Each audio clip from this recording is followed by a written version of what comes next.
André Río, quien amasó una fortuna tocando valses, acaba de cancelarlo todo tras un colapso aterrador.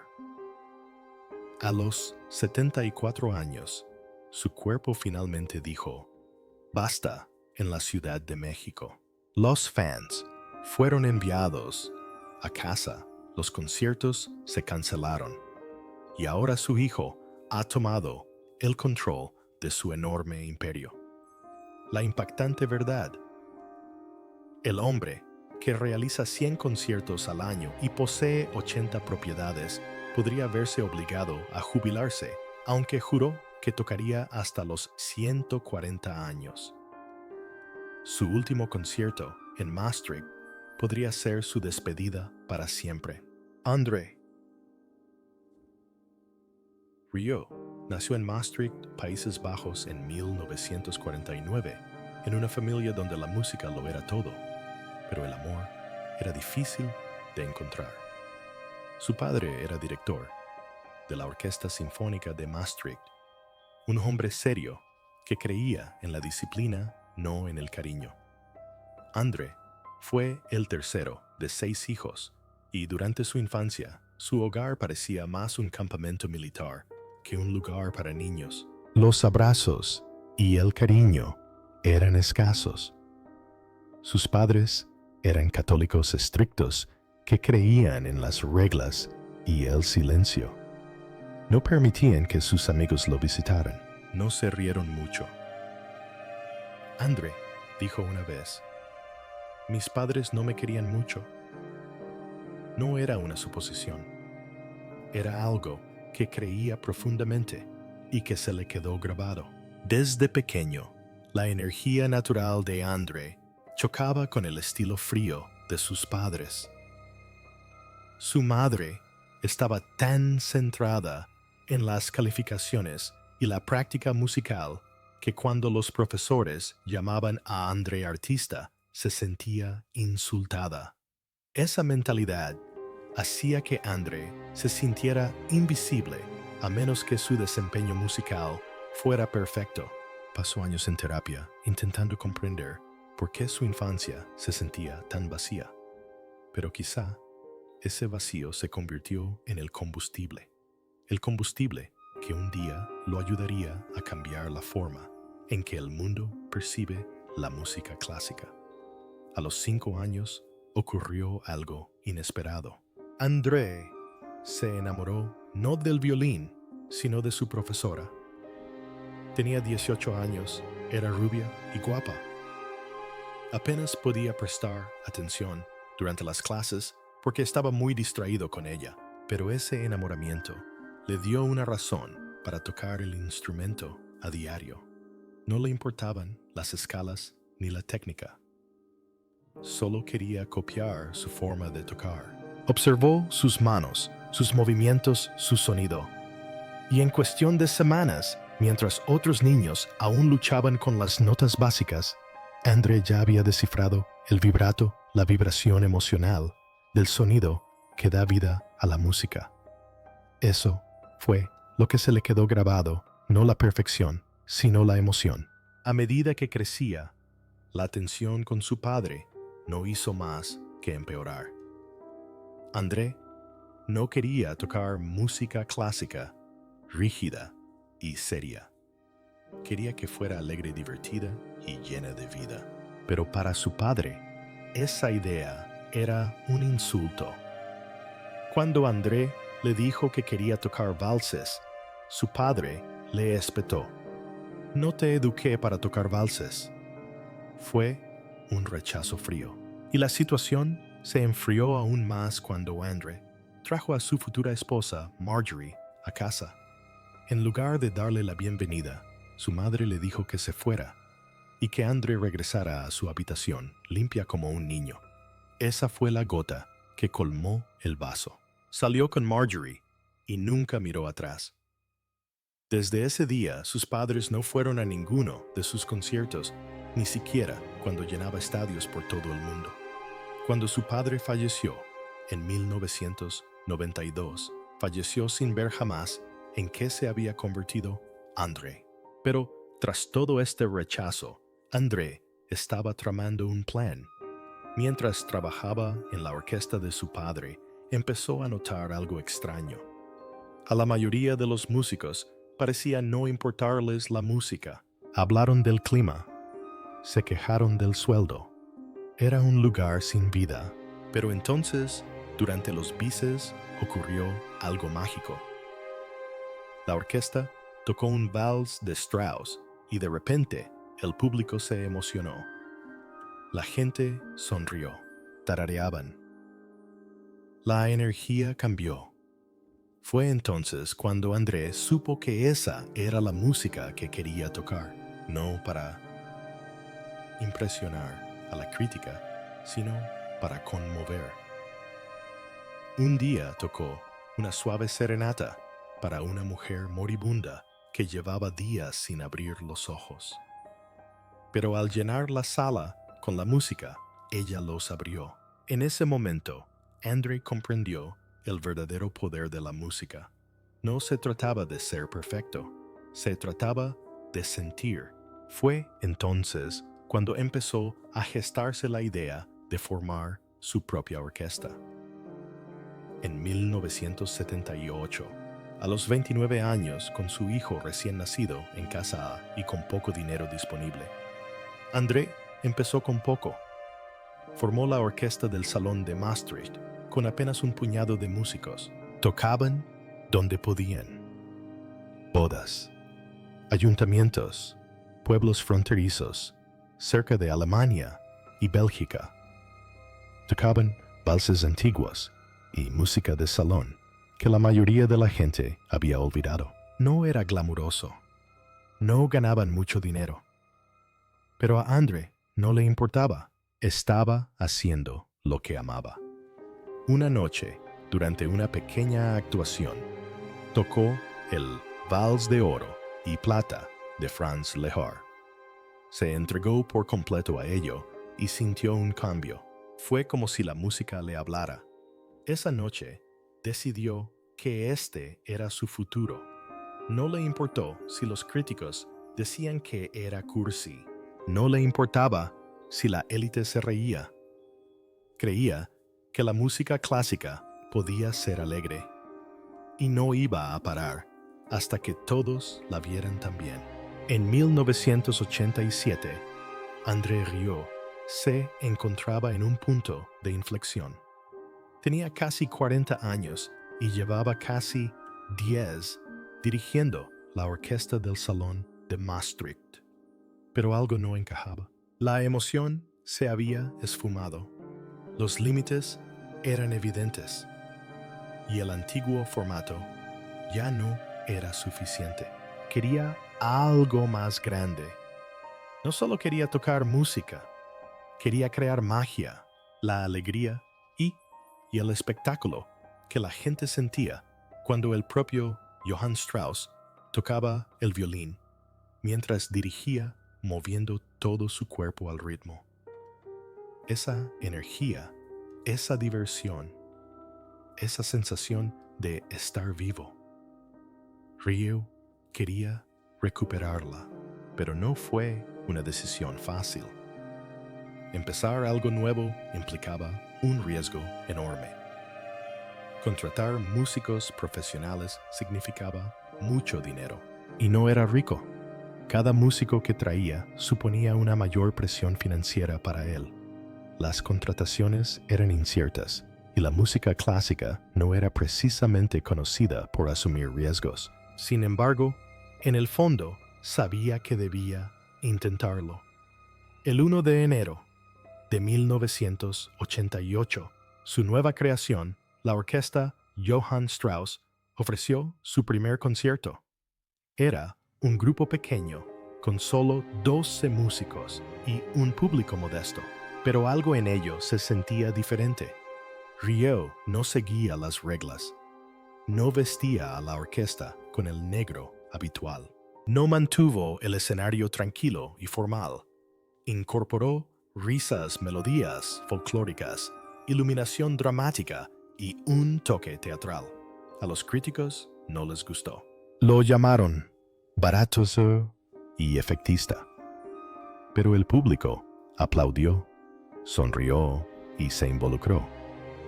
Rio había encontrado la chispa y no iba a dejarla escapar. Entonces, llegó el momento que lo cambió todo. Era mayo de 1995, durante la final de la Champions League en Viena. El Ajax y el Bayern de Múnich se enfrentaban, y en el descanso ocurrió algo inusual. Rio y su orquesta saltaron al campo e interpretaron el vals en O2 de Shostakovich. La melodía se había vuelto familiar para el público holandés gracias a un anuncio de televisión, pero nadie esperaba lo que vino después. Todo el estadio, 50,000 aficionados al fútbol, empezó a balancearse, tararear y sumergirse en la música. Era algo nunca visto. Las cámaras transmitieron el momento en directo a 300 millones de personas en toda Europa. No fue solo un espectáculo de medio tiempo, fue una auténtica explosión cultural. En las semanas siguientes, Rio vendió 200,000 CD. El álbum Strauss & Company, publicado el año anterior, fue un éxito rotundo. Se mantuvo en la cima de las listas holandesas durante 19 semanas consecutivas, convirtiéndose en el álbum más vendido del país en toda la década. Quienes nunca se habían interesado por la música clásica ahora compraban sus álbumes, asistían a sus conciertos y se enamoraban de los valses. Los expertos musicales aún recuerdan ese partido de fútbol como el momento en que André Rieu se convirtió en algo más que un simple violinista. Se convirtió en un movimiento, pero no todos estaban entusiasmados. El mundo de la música clásica contraatacó con fuerza. Lo llamaron fraude, dijeron que estaba destruyendo la tradición y lo acusaron de convertir música centenaria en un circo. En una crítica brutal, un famoso director incluso calificó sus actuaciones de pornografía musical. Los críticos detestaron los coloridos vestidos, las bromas sobre el escenario, los arreglos simplificados y los enormes decorados. La situación se intensificó aún más en 2008, cuando Rieu construyó una réplica del Palacio de Schönbrunn de Viena. Fuentes, pistas de hielo, caballos y todo. Solo para el escenario costó 34 millones de euros. Y los puristas se horrorizaron. Aún así, Rieu se rindió. Creía que la música debía ser de todos, no solo de los expertos en las salas de conciertos. Quería que niños, padres, profesores, personal de limpieza, todos disfrutaran de la misma música que antes estaba recluida tras rígidas tradiciones. Y la verdad era difícil de ignorar. Millones de fans lo adoraban, llenaban sus conciertos, bailaban en los pasillos y compraban discos. Un montón. En 1994 Strauss y compañía ya causaban sensación, pero después de aquella actuación, en 1995 se disparó. Solo en los Países Bajos vendió 750,000 copias en cuestión de meses. En Alemania, irrumpió entre los 5 primeros puestos de las listas de éxitos, algo inaudito en la música clásica. Para cuando alcanzó su máximo auge, había vendido más de 3 millones de copias en todo el mundo. Superó en ventas a algunos de los grandes nombres del pop como Celine Dion y Bon Jovi en los principales mercados europeos. Incluso, las grandes tiendas de discos empezaron a dedicar más espacio a la música clásica gracias a él. Los expertos de la industria lo llamaron el efecto Rieu. Universal Music informó que sus álbumes generaron más ganancias que los de cualquier otro artista clásico. No solo hacía música, sino que redefinía el negocio. Todo esto surgió de aquella arriesgada decisión de 1987. Cuando le puso a su grupo el nombre de Johann Strauss, la gente pensó que era arrogante, pero con el tiempo demostró que estaban equivocados. No reemplazó a Strauss, lo revivió. En la década de 1980, los valses de Strauss estaban desapareciendo. Casi nadie las interpretaba. Pero para 2010, las interpretaciones de la música de Strauss se habían multiplicado por 16, principalmente gracias a Rio. Su orquesta, que comenzó con tan solo 12 músicos, había crecido a más de 60, incluso más grande que el conjunto del propio Strauss. En 1999, para conmemorar el centenario de la muerte de Strauss-Rio, lanzó un álbum homenaje y expresó su profunda admiración. Incluso el gobierno austriaco lo honró con uno de sus máximos galardones nacionales por mantener vivo el patrimonio musical del país. André Rieu no solo interpretó música clásica, sino que la convirtió en un acontecimiento mundial. En 2008, hizo algo inesperado para un violinista. Construyó una réplica gigante del Palacio de Schönbrunn de Viena y la llevó de gira. Se trata de un castillo a escala real que lo acompañó en su viaje por el mundo. No era solo un escenario. Tenía fuentes de verdad, pistas de hielo, lámparas de araña e incluso carruajes de caballos de Viena. Era más grande que cualquier cosa que los Rolling Stones hubieran construido, y no era solo un espectáculo. Rieu quería acercar la magia de Viena a quienes no podían permitirse ir. La logística era una locura.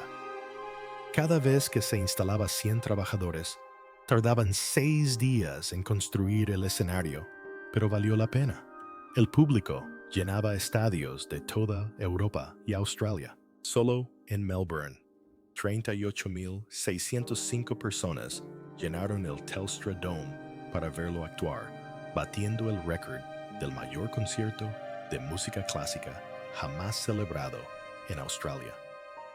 En 3 conciertos en esa ciudad acudieron casi 90,000 personas y en Europa llenaba estadios con la misma rapidez. En Australia, sus DVD dominaron las listas de éxitos, ocupando 8 de los 10 primeros puestos. Solo Pink y AC/DC lograron colarse. No fue solo una racha de suerte. Los conciertos de Rieu se hicieron tan populares que entró en la lista de las 10 giras más taquilleras del mundo, codeándose con artistas como Madonna y The Police. Nada mal para alguien conocido como el rey del vals. Y, por si fuera poco, las ventas de sus álbumes y DVD le valieron más de 500 premios de platino.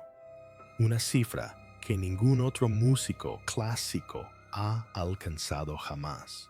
Para conmemorar el momento, Universal Music le entregó un trofeo de violín cromado personalizado.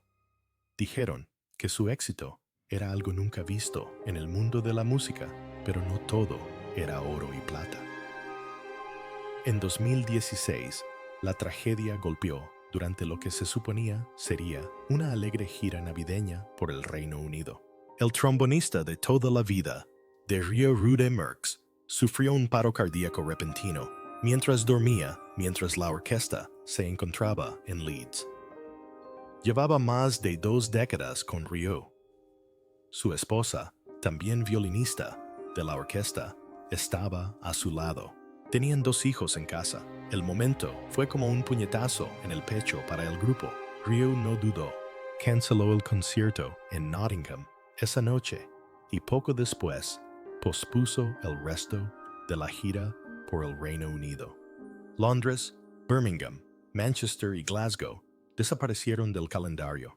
Rio decía que su orquesta era una familia y lo decía en serio. Muchos de ellos llevaban más de 25 años con él. Perder a uno de los suyos justo antes de Navidad fue devastador. Merckx fue trasladado de vuelta a los Países Bajos, donde falleció 5 días después. Cuando Rio finalmente regresó al Reino Unido en marzo, algo había cambiado. La magia seguía ahí, pero había menos gente. La gente recordaba lo ocurrido en diciembre, y él también. André Rieu llevaba décadas cautivando al mundo con su música, pero en marzo de 2024 su regreso a la Ciudad de México casi lo destroza. A los 74 años, seguía viajando por el mundo con la energía de un hombre de la mitad de su edad, hasta que su cuerpo se rindió repentinamente. Tras solo 2 presentaciones, André se desplomó por una brutal combinación de jet lag, altitud y una gripe fuerte. La Ciudad de México, a más de 2,000 metros sobre el nivel del mar, lo llevó al límite. Incluso los miembros de su orquesta se vieron afectados, sufriendo hemorragias nasales y agotamiento. Pero para André fue peor. Tenía fiebre, estaba mareado y se sentía, según sus propias palabras, como si tuviera 100 años. Esa noche, entre bastidores, llamó a su esposa y le dijo algo que nunca antes había dicho. Ya no quiero un primer concierto como este. Fue la primera vez que el imparable showman admitió que quizá necesitara bajar el ritmo. Los conciertos se cancelaron.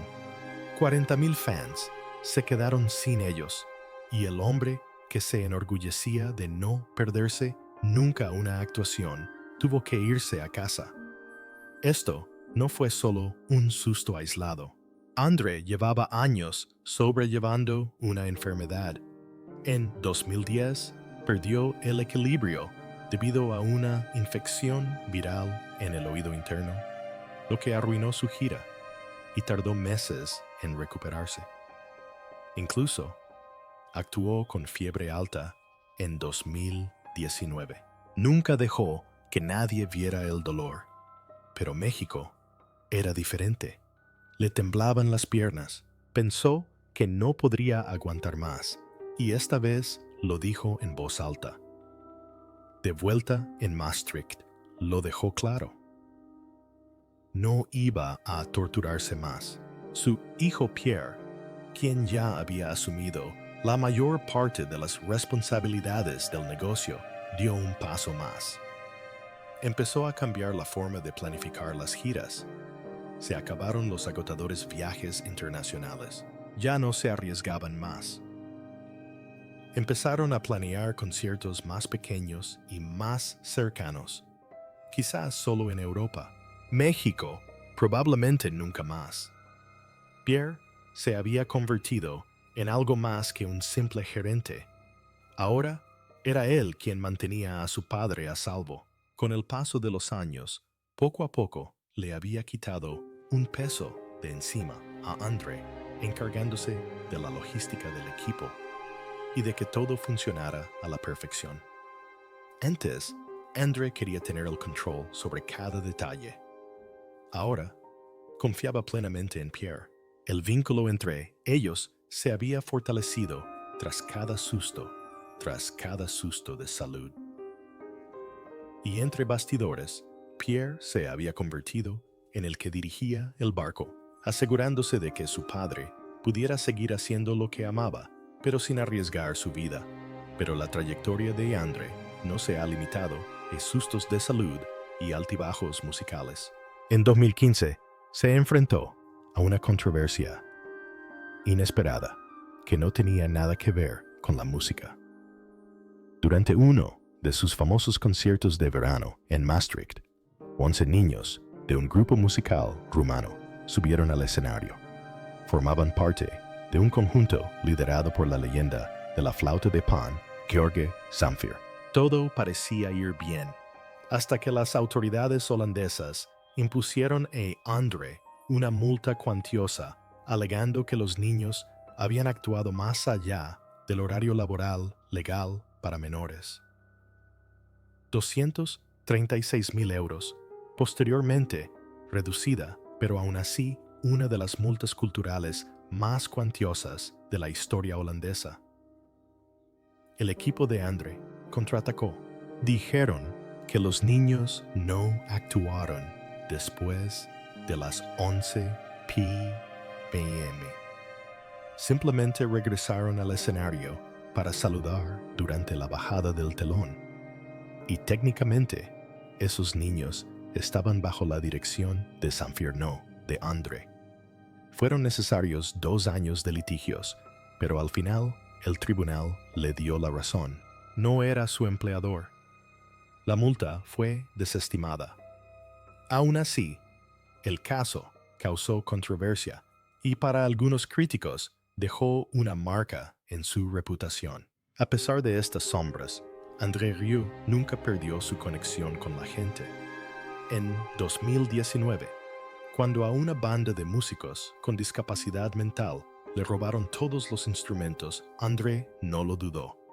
Leyó la noticia en el periódico y se ofreció a reponerlo todo. Equipo por valor de 20.000 euros, así de fácil. Sin publicidad, sin grandes anuncios, solo amabilidad. Y cuando la catedral de Notre Dame ardió en llamas, ofreció 700 toneladas de acero para restaurarla. Gestos discretos que revelaban una faceta suya que no siempre acaparaba titulares. Y luego está su preciado Stradivarius. En un momento dado, los problemas financieros casi lo obligaron a venderlo. Lo puso a la venta por un precio absurdo, solo para protegerlo. Y cuando las cosas mejoraron, lo retiró del mercado. Ese violín no es solo madera, y cuerdas es parte de él. Ahora toca un raro modelo de 1732 y lo envía 2 veces al año a Viena para su mantenimiento. Un maestro artesano lo desmonta, lo barniza y se asegura de que se mantenga perfecto. Lo guarda como un tesoro en cada gira. André Rieu podría ser el rostro de la orquesta más alegre del mundo, pero detrás del sonriente violinista se esconde un imperio silencioso, sostenido por su familia y algunos secretos sorprendentes. Todo comienza con su esposa Marjorie. La mayoría de los fans la ven simplemente como la compañera de vida de André, pero ella es algo más, algo oculto. Durante décadas, ha escrito canciones para la orquesta sin atribuirse ningún mérito. Su obra reside en la música, no en los focos. Mientras André se convertía en la estrella Marjorie, permanecía en un segundo plano, moldeando el sonido, guiando la visión y animándolo a crear algo nuevo, cuando el viejo mundo de la música clásica ya no lo entusiasmaba. También fue ella quien impulsó una de las decisiones más audaces de la pareja, la compra de un castillo centenario. La llamada surgió de la nada. Estaban de vacaciones cuando su contable les dijo que una parte del castillo de Maastricht del siglo XV estaba a la venta. Marjorie no lo dudó.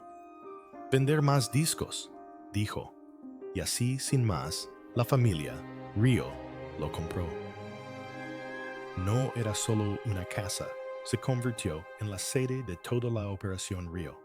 André transformó las habitaciones oscuras y frías en un mundo de fantasía cálido y luminoso.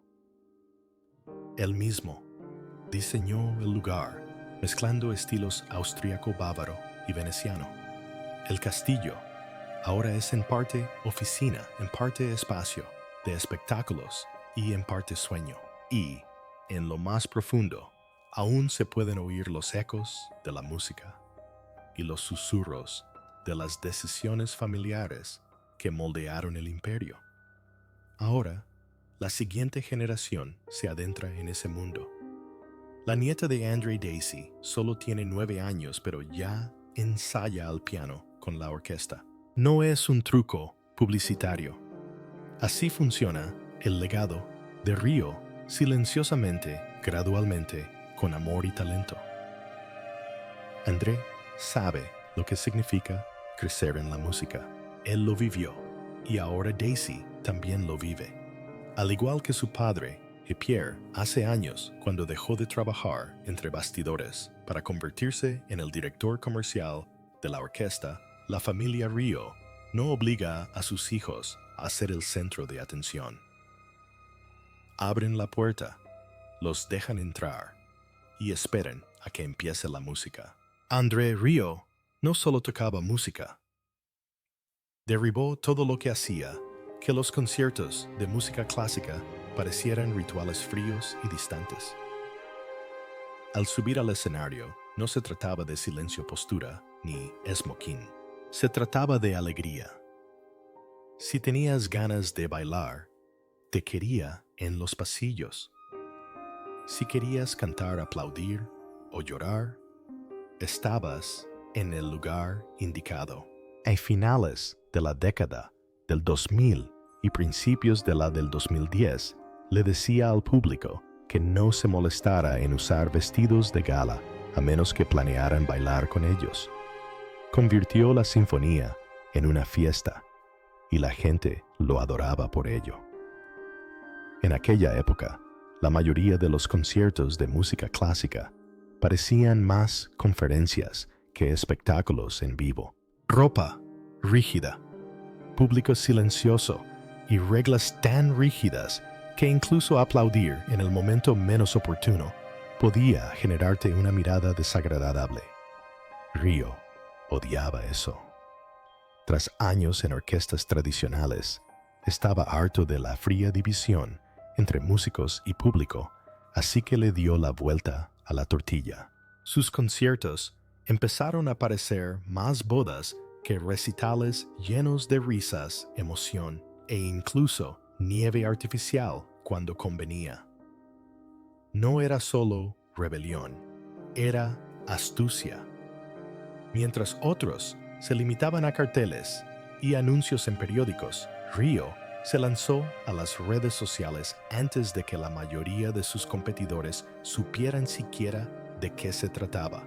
Para cuando otras orquestas discutían si Instagram era demasiado informal, Rio ya era viral. Su interpretación de Danny Boy en Dublín no solo llegó a los fans, sino que explotó acumulando millones de visualizaciones como un videoclip que encabeza las listas de éxitos. Pero su genialidad no residía solo en estar en línea, sino en cómo lo usaba.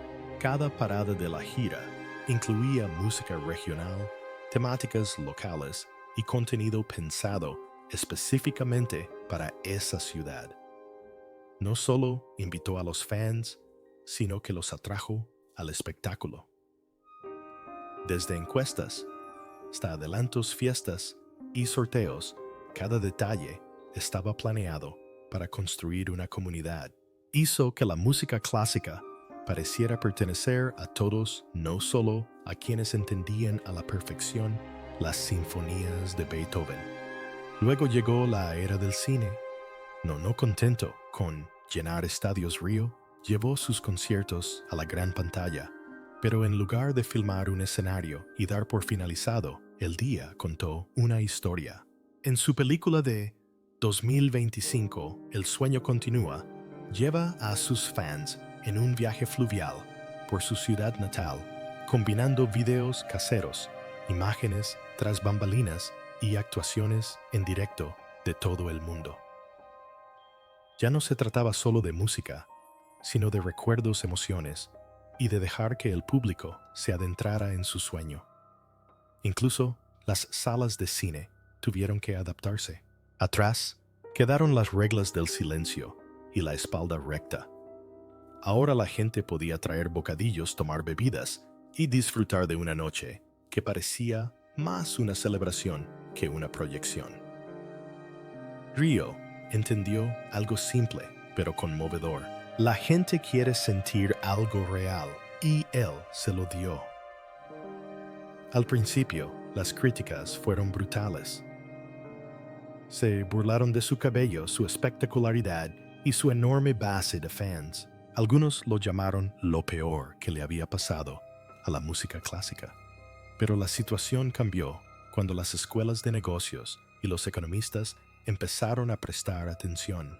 Mientras otras orquestas pedían financiación y tocaban en salas medio vacías, Río llenaba estadios y encabezaba las listas de éxitos. De repente, lo que antes parecían trucos comenzaron a parecer estrategias de supervivencia. André Río, el hombre que millones conocen por sus deslumbrantes valses y su cálida sonrisa, carga con un pasado mucho más oscuro de lo que sugieren los reflectores.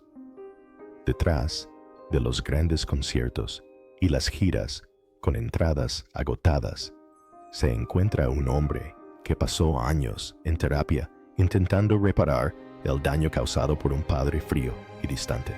Su propio padre nunca le dijo que estaba orgulloso, nunca elogió su forma de tocar el violín y nunca lo vio realmente. El dolor era tan profundo que André incluso faltó al funeral de su padre. De joven, vio a su hermano huir a otro país solo para escapar de la misma tormenta emocional. Pero la terapia le dio a André una salida, aunque las cicatrices aún persisten. Fuera del escenario, el mundo de André es sorprendentemente tranquilo y práctico. Mientras sus fans lo imaginan viviendo una vida de lujo y glamour, él ha estado comprando propiedades discretamente, casi 80 propiedades repartidas por los Países Bajos. Todo empezó tras una grave crisis financiera que casi lo aniquila. En un momento dado, todo lo que poseía, incluido su violín, Stradivarius, estuvo en peligro. Aprendió a las malas que los sueños pueden ser caros, así que ahora invierte en ladrillos y cemento en lugar de castillos y fuentes. Esa experiencia lo cambió. Lo hizo cauteloso, incluso cuando su personalidad escénica aún brillaba. Ahora, acercándose a su 75 cumpleaños, André planea algo enorme, quizás incluso un último gran festejo. Regresará a Maastricht, su ciudad natal, para una serie de conciertos que se siente más como una despedida que como una celebración. Su salud ya ha dado señales de alerta, con conciertos cancelados y la preocupación de cuánto tiempo más podrá seguir adelante. Pero no está listo para despedirse. Su hijo Pierre dirige la productora y dice que André preferiría renunciar a su preciado violín antes que despedir a un solo miembro de la orquesta. Así de profundamente se preocupa por quienes lo han acompañado durante décadas. Y aún así, cuando alguien menciona la jubilación, André simplemente se ríe.